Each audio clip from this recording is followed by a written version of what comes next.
I do think that the main reason why we are here on earth is to learn how to love.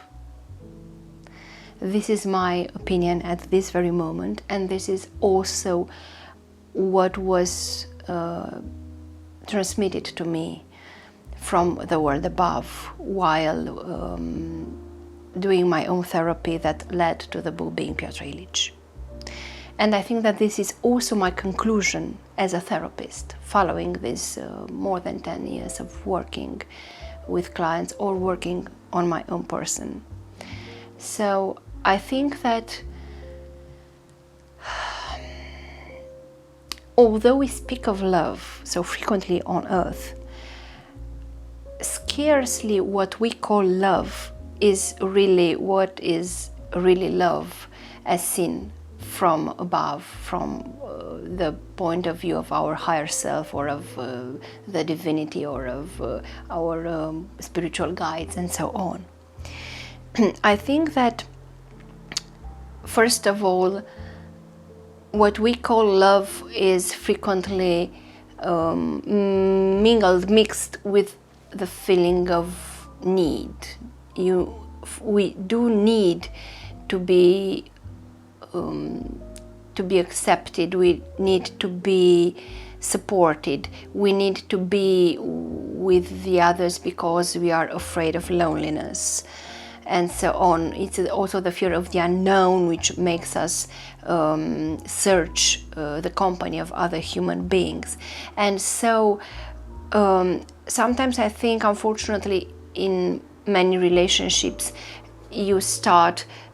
not to love so much that person for what he or she really is, but you rather need him or her to be close to you, and the unconditional love is left behind, and it's something like love and need mixed together into a different feeling than a pure love. Then another thing that spoils to some extent a pure love is the fact that many people do have a lot of expectations, and this is particularly true, I think, if we speak about parents-children relationships, because very frequently it happens that parents do have their own set of expectations, and they project their own dreams and their wishes and sometimes their frustrations on the child's path in his or her own life, and thus it tends to be not an unconditional love but a filtered, let's say, love by the parents' expectations towards the child's evolution. So what we call love is not such a pure love as we would like to be. Unfortunately, this is the sheer truth. So I think that we must learn to love ourselves, to love the others, and eventually to love God.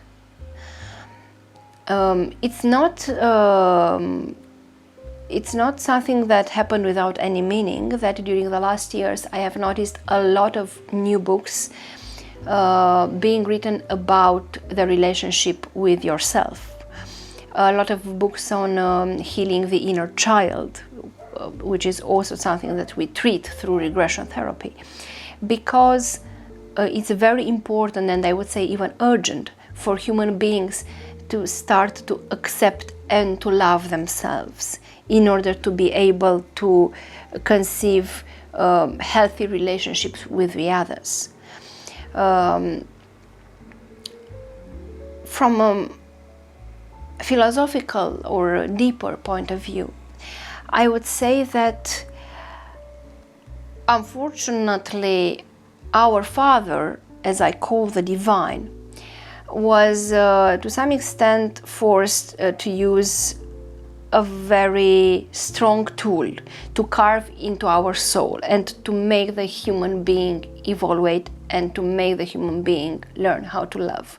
And this strong and unfortunately unpleasant tool is called suffering.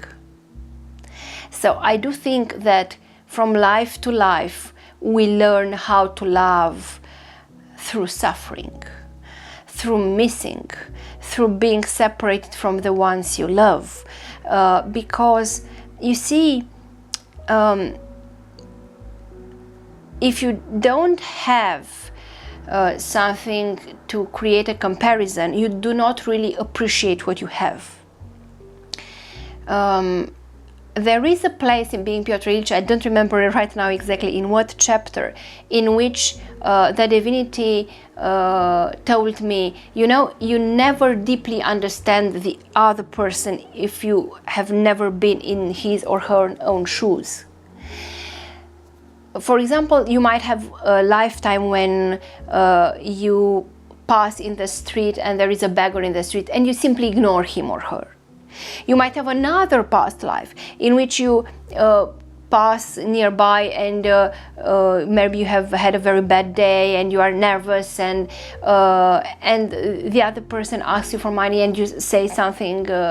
not very pleasant and stupid to the other and you hurt his soul. And maybe you have a third life in which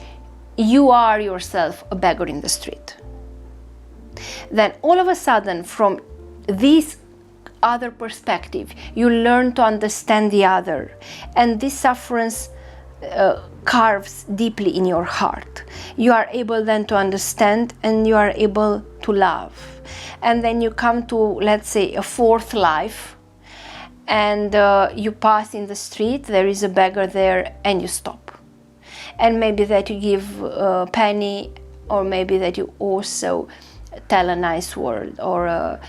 in your heart you ask God to help that poor being, because you understand and because you are far more sensitive right now, because God carved in your soul through your own suffering. So it's not easy to accept it, but unfortunately I think that we followed in a very hard way this evolution. And I think that it also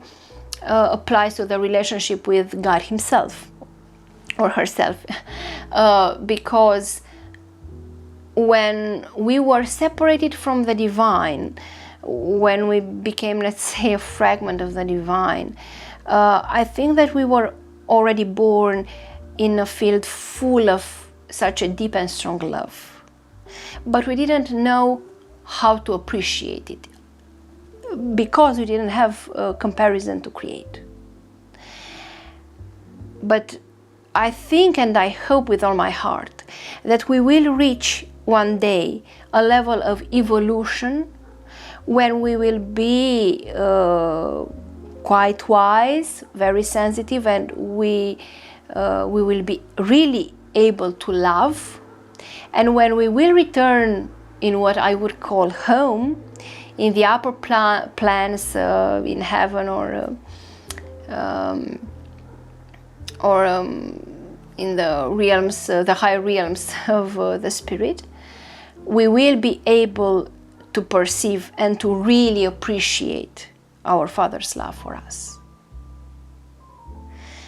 And what I would like to add, speaking about Being Pyotr Ilyich, is that yes, I tried to bring in front all of the readers my own soul and my own experience,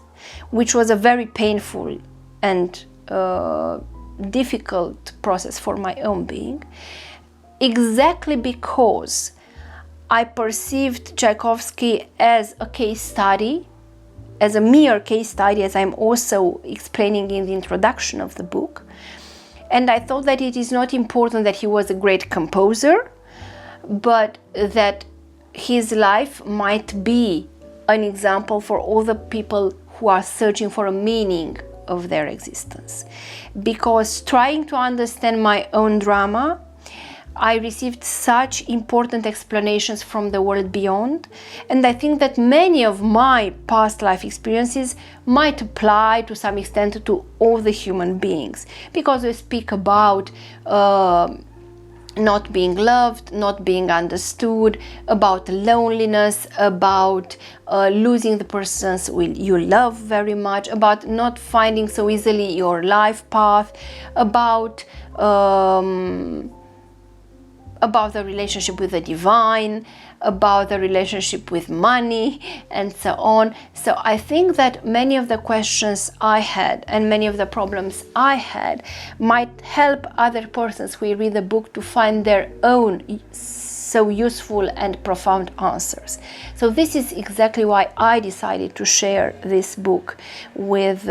you, hoping that all the people will understand the meaning of their existence and will finally understand that nothing is without meaning and without purpose, although it might be very difficult and painful to accept suffering.